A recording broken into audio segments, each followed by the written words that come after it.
beloved Boss Mike Cervera.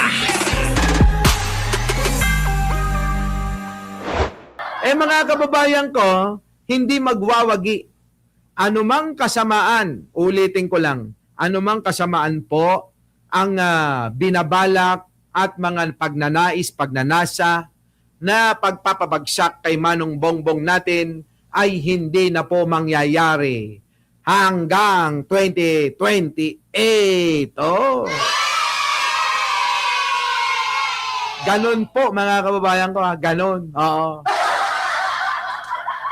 Tama, mali, mga kababayan. Sa kristal ng kulto ni Duterte yan. Kita nyo naman, nagtulong-tulong na sila. Nag-recruit pa sila ng isang self-proclaim na super ate daw siya. Mga kababayan, yung self-proclaim na super ate, ngayon binabanatan ng kanyang kinampihan. Ibig ko sabihin, etong si Amy Marcos na mahabang baba, kitang-kita naman, mga kababayan ko, lahat na ginawa na sukdulan na ipalit niya yung pamilya niya, abay binabanatan pa ngayon ng mga DDS. Ganun po ngayon mga kababayan ko ha. Tignan nyo to mga kababayan ko ha.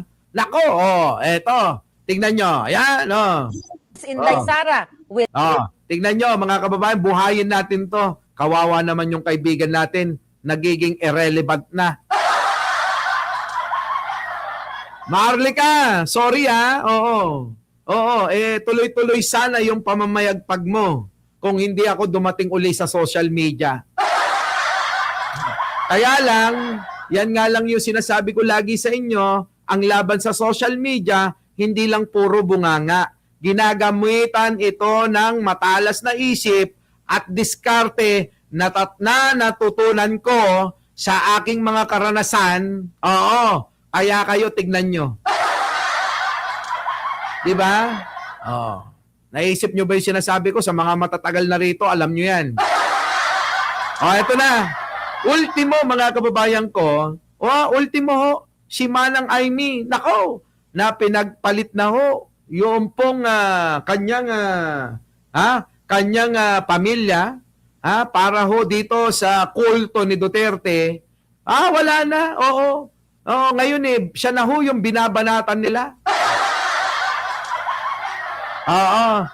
Basorero, sabi, Boss Mike, baka naman ang talagang kapatid ni Amy ay si Leo Marcos, pareho sila ng tabas ng baba. Yun na nga eh. Ito, wala na ho ito, osla na. Pero mga kababayan ko, bigyan natin ng pagkakataon. Sabi nga, mga kababayan ko, lahat po ng mga nandiyan dyan sa social media, merong gamit, mga kababayan, para sa lahat ng mga, pakikipaglaban. May gamit yung mga yan, maniwala kayo. Kailangan lang nating isipin, gamitin, kung paano natin isisiksik, isasalansan yung pong mga katangian ng bawat vlogger sa ating mga kalaban. Ganun lang ho yun, ganun lang ho yun. Ito na. Ay, please, Inday Sara, we love you, we support you, but don't associate yourself with the Marcoses anymore. Yan ang sisira sa'yo, Day. Day, palangga ka na mo. Babalina ang sisira sa'yo. Palangga ka na mo. You know how much. You know, we admire you. How much we support you. But please, nagagalit ang taong bayan kay Amy Marcos. Ayaw namin sa mga Marcos. Tama na, Day. Sinabi mo na yan. Diba? Sinabi mo na yan. Marcos magnanakaw, hindi mababago ang DNA. Then stop that with the babalina. Or else, masisira ka na naman, Day. Yan ang sisira sa'yo. Even si Basti, ayaw kay Inday, kay Babalina. Witness ko yan. Witness namin spoke Tarero sa Dahig. Tama na, Day. Maluoy mo. Maluoy ka sa bayan. Ito yan mga kababayan ko ngayon nyo lang maririnig ito. Alam nyo po ba na nagkaroon ng malaking problema si Maharlika sa pananalapi? Ibig sabihin, nagka-problema sa pera. Nasundan ninyo mga kababayan ko? Si Maharlika ay nagkaroon ng malaking problema sa pananalapi. Malaking problema sa pera. Kaya mga kababayan ko, ang nangyari dyan, sa sobrang tampo, dahil nga hindi nasunod, hindi na ibigay yung kanyang hinihiling na posisyon sa gobyerno na sana yun ang susolusyon sa kanyang malaking problema sa pananalapi sa pera, mga kababayan, sa pera, ay binenta yung kaluluwa. Sukdulan na gumawa ng mga teleseryeng kwento na pinaniwalaan nyo ng matagal na panahon. Buti na lang, dumating tayo. Aminado naman yung mga ibang vlogger na hindi nila kaya nabanggain si Maharlika nung panahon na yon. Paano nga kasi kailangan ng diskarte? At hindi nila maitatanggi kung paano diskarte ang ginawa natin dito. Di nyo nga alam na Di nyo nga alam na ako ang may pakananang lahat sa mga tulad ni Chris Ulo, alam nila yan. Na hanggang ngayon hindi pa rin nakukuha yung pamasko ni Chris Ulo kay Ninong Martin niya. Diba? Oy! Yung pamasko, naibigay na ba sa'yo ni Ninong Martin mo? Hindi naman rin yan dito sa Amerika. Talaga ba? Nako, ewan ko. So ngayon, mga kababayan ko, pakibati naman si Chris Ulo para sipagin sa Bingador mag-live ito. Ay, kasabayan nga pala ng live natin ang channel ng Bingador, mga kababayan ko, ngayon, mga kababayan ko, eto. Paano na si Manang Aimee sa kabila ho ng kanyang pagpupursige na isiksik yung sarili niya sa kulto ni Duterte? Mukhang si Manang Aimee, mukhang nagataan ni Duterte, Hindi kaya? Hindi kaya? Puro ka start, Start ka lang, start. Eto na, mga kababayan ko, abangan nyo daw si Chris Ulo bukas sa Bingador. Eto na, mga kababayan ko, Di ba? Hindi nyo ba kayo nakakapansin? Si Manang Aimee, binenta niya na yung kaluluwa niya kay Digunyo na leader ng kulto ni Duterte. Tapos ngayon, mga kababayan ko, parang iniitsapwera siya ng ilang mga membro pa na para bang iniingganyo pa maging ang anak ng leader ng kulto na si Sara na mukhang boksingerong bakla. Diba? Ngayon, mga kababayan ko, makikinig ba ang nagngangalang Sara Duterte na mukhang boksingerong bakla sa isang nagngangalang Maharlika, mga kababayan, na mukha ring nagkakarate na bakla. Diyan, mga kababayan, magkakaalamanan kung meron ka pa bang papel, Maharlika. Eto, binibigyan na kita ng pagkakataon para sumikat ka. Ayan mga kababayan, binibigyan ko ng pagkakataon para sumikat uli ito. Naaawa na ako kasi nagiging irrelevant na nga. Hindi na napapansin ng madla. Di ba? Tama ba, mga kababayan ko? So totoo lang, si Maharlika hindi na ho napapansin ng madla. Wala na. Kung dati umaabot ng 25,000 habang naka-live siya ang nanonood, ngayon po, parang awa nyo na. Grabe talaga. Ngayon binibigyan ho ng babala ang Sara Duterte. Para daw wag na hong magtiwala sa isa pang Marcos, na nagngangalang Aimee Marcos. Mukhang apelyido lang yon. Siguro, Maharlika, ang gawin mo, tingin ko inganyoin mo nang inganyoin si Sara. Siraan mo na siraan si Aimee. Di ba? Sabi rito, ano? Sabi yes, laos kasi, liar po. Ayan na nga. Alam nyo, yung mga sinungaling nalalaos talaga eh. Di ba? Tignan nyo po ako na pagkakamalan lang sinungaling pero dumarating yung panahon na nagkakatotoo lahat yung sinasabi natin eh. Medyo, yung aking balita kasi masyadong advance. Hindi pa nagsisink in sa mga utak nyo yung mga balita ko, pero kalaunan, aabot ng 6 na buwan, 1 taon, ayan na! Bigla nyo na lang maalala na sinabi na nga ni Boss Mike yan, totoo nga. Diba? Ganun tayo ka-advance yung ating mga content. Maririnig nyo sa mga susunod pang mga panahon. Kulang na nga lang hulaan ko eh kung ano mangyayari bukas sa isang araw, sa isang linggo, sa isang buwan, sa susunod na taon. Di ba, mga kababayan ko? Paano yan? Eto na. Tama na ang pambubudol ni Amy Marcos. Enough. Nako, boy, Amy, budol ka raw, Di ba, no? Di ba, Teresita Linda, Maring Linda, ang kasinungalingan na bubuking din. Yan na nga. Sinungaling kasi to eh. Sa totoo lang. Binubudol nga kami niyan. Sabi ba naman may video ako nakita, nagsusungap, bumabatak si Pangulong Bongbong Marcos, eka. Akala niya naman, mga kababayan, ganun lang ako mag-isip. Hindi tayo basta naniniwala sa mga ganyang mga kwento. Dahil mga kababayan, napaka-imposible, sabi ko nga, kung meron mang video, dapat noon pa yan nilabas para hindi maging Pangulo si Pangulong Bongbong Marcos. Dahil nga mga kababayan, alam nyo kung sino may pakana talaga ng pikim video na yan. Hindi naman mga dilawan, hindi rin mga pinklawan. Kung hindi ang may pakana niyan ay mismong si Duterte. Aminado naman dyan si Maharlika eh. Si Duterte ang may pakana ng polvoron video na yan. Tapos nililigtas niya yung sarili niya, hindi daw totoo yan. Tapos, nung nakita ni Maharlika, pati si Duterte, binanatan yan. Diba? Jen Valmadrid, shoutout sa'yo. Sige na. Nako, Boss Mike, wala nang maniniwala dyan. Wala na.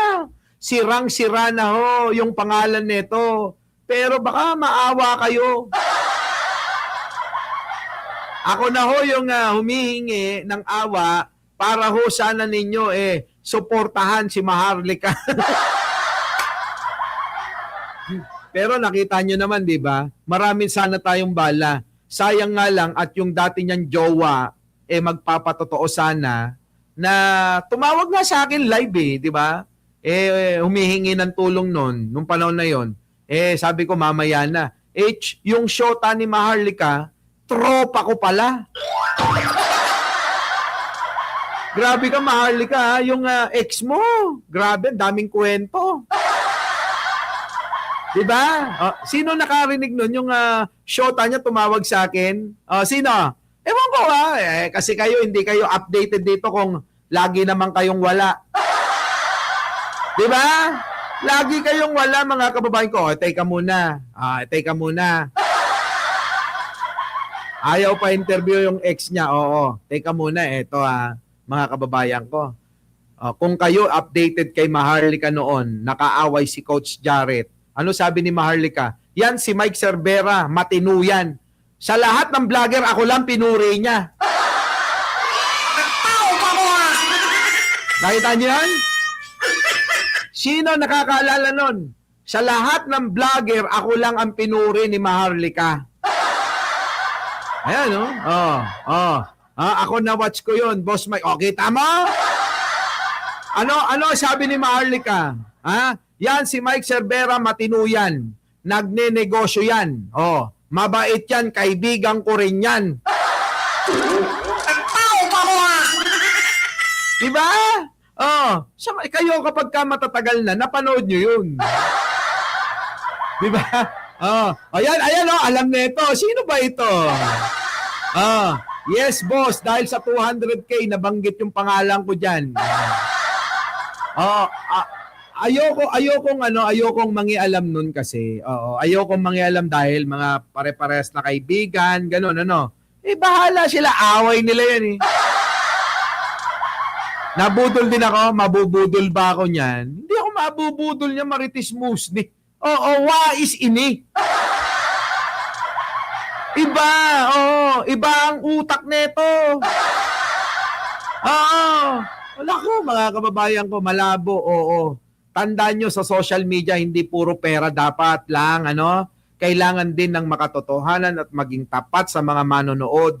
Ganon, hindi yung, dahil pera. sabi ni my pet service, yung nakagat ng aso. Tama! Yun, tagal na nun paano ngayon ito si Manang Aimee? Binabanatan ngayon ng mga DDS ito. Kulang pa ba yung ginawa niya? Nasukdulan na sa harap ng maraming tao. Kung ano-anong kasinungalingan yung binanat ni Manang Aimee kay Manong Bongbong. 'Di ba? Grabe no, mga kababayan ko, no? Oo naman, Boss Mike, bilib ako sa iyo, di kita mabudol. Oo! Hindi nyo ako mabubudol, Tumigil kayo. Chan Marie, ayan si Chan Marie. Yun naman pala. Cherry Bacho, ulitin ko lang. Sa mga ho napili ng mga regalo natin, parang awa nyo na. Paki-check nyo po yung mga sinend ninyo. Screenshot po na nandun yung pangalan nyo sa pinakita natin na mga napili na magkakaroon ng regalo sa channel na to. Paki-comment po, paki-message po yung pangalan, address at telephone number. Kasi po yung nakikita namin doon, address lang, walang pangalan. Kung misa naman, pangalan lang at telephone number lang. Mga kababayan ko, sige na, wag nyo na akong pahirapan yung nag-aayos sa baba. Diba? Yes, alam ko po yan kasi matagal na ako nakapalo. Sabi ni Joyce Castro, kukwami da ito, napanood ko, Sir Mike. Nako! Yan, si Chojo, napili ka ba? Talaga, napili ka? Hindi ako makapaniwala dyan, Sabi, address ko, Boss Mike. Alam ko na yung address mo. Oo, alam ko na yan. Oo, Marites Musni, Alam ko na yan. So yan, mga kababayan ko, grabe, talagang kaganapan. Babalik po tayo mamaya po, mga kababayan, abangan ninyo. Mga 11:30, talakayin po natin, mga kababayan, itong aking, malupit ito, Malupit ito, Nagsalita na po si Vince Dizon, Sa mga tulad ni Jojo Chavez, pwede wag na kayong manood para hindi kayo masaktan. Sabi, ako Boss Mike, sabi mo, daming kuwenento nung ex ni Maharlika. Di ba? Eto na, mga kababayan. Ni DPWH Secretary Vince Dizon ang rekomendasyong kasuhan si late Representative Martin Romualdez. Wala raw siyang pangamba dahil may ebidensya laban sa dating speaker. Paano yan, Jojo Chavez? Si Vince Dizon mukhang nakikinig na sa akin. Meron na daw mabigat na ebidensya laban kay Martin. Eto na, sa mga Martinico dyan na mga nagagalit sa akin, baka gusto nyo nang maniwala. Baka gusto nyo nang maniwala bago ko ito talakayin mamaya. Mamaya abangan ninyo, abangan po ninyo na eto, nako! Bahala kayo. Sally Patience, napanood mo ba? Nung nandun kami sa Radyo Pilipinas ni Takero, tawa lang siya ng tawa. Ala kayo, lagot kayo. Mga kababayan ko, yan maliwanag na maliwanag. Eto, pakinggan uli ninyo yung ating teaser, mga kababayan, para po mamaya. Eto na. Pinaninindigan ni DPWH Secretary Vince Dizon ang rekomendasyong kasuhan si Leyte Representative Martin Romualdez. Wala raw siyang pangamba dahil may ebidensya laban sa dating speaker. Patay! Paano yan mga kababayan? Mamaya ako natalakay nito dahil mahaba-haba po ito. Pag tinalakay ko ito, aabutin natin ang alas 12. So mamaya na lang kaya kaya